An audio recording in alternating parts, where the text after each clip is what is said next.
iOS apps have a few control elements we have to keep in mind. Though most of them don't allow any personalization, they're still important building blocks you have to be aware of. Segmented controls are first on my list. Here's an example from Viber. In this case, the user can switch between conversation modes, either all or groups. If you're coming from an Android background, these are similar to tabs, but they work based on taps, not swipes. Segmented controls can have as many as 5 items, though in most cases you can expect to find 2 or 3. The wider, the better. You can include them in a navigation bar like Viber or Audible, but you can also place them in other positions, maps being one example. In terms of design, I recommend you stick with Audible's approach. You can't go wrong. Having said that, a website called Taptitude shows us a few examples regarding what can be done. We can use round edges or straight ones. We can opt for a flat color or a gradient, be it vertical or horizontal. And in this third case, we can round out both elements. Another direction is to use icons instead of text, though I don't recommend it. Take Foodpanda's pricing filter. I'd stay away from this look because this is one of the very few cases where it does make sense.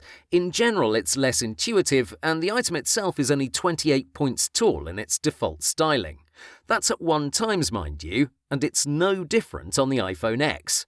Yep, you heard that right. Segmented controls are the same size on the much bigger phone. In that space, you can't use any highly detailed icons, so that's something to be aware of.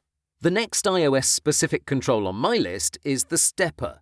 This features the same 28-point size on both the iPhone 8 and the iPhone X, and it's used to increase or decrease a value, for example, the number of items in your cart. This shouldn't be customized in any way. A plus and a minus symbol, a basic stroke around them, that's it. For me, coming from an Android background, this seemed peculiar, as I'm accustomed to using drop-down lists to choose quantity, but having used a stepper here and there on my iPhone, I have to say it's pretty nice. Next, switches are another very intuitive item that is specific to the iOS ecosystem. The base is 51 points wide and 31 points tall. Above it stands an ellipse that's 27 by 27. Again, this control does not change its size depending on the device you're using. From a design standpoint, you can use the classic iOS green to show that a feature is enabled, or pure white to show it's turned off. The ellipse should always be kept white, but the base can be adjusted to fit the app's color scheme. For example, in Audible's case, the base is orange. With Etsy, it's the same thing. Moving on, let's talk about pickers, one of my favorite components on iOS. These are fantastic from a user's point of view because A, the layout is always above the existing content, otherwise put you're not redirected to a new page. B, there's haptic feedback.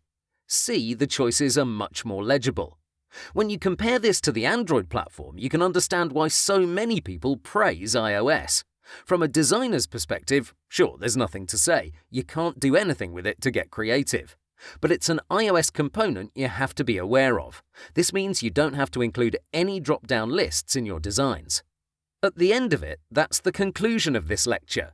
These are some of the most important iOS-specific elements that you need to be aware of. It's not that you need to design them, as most of them are part of the official uikit anyway.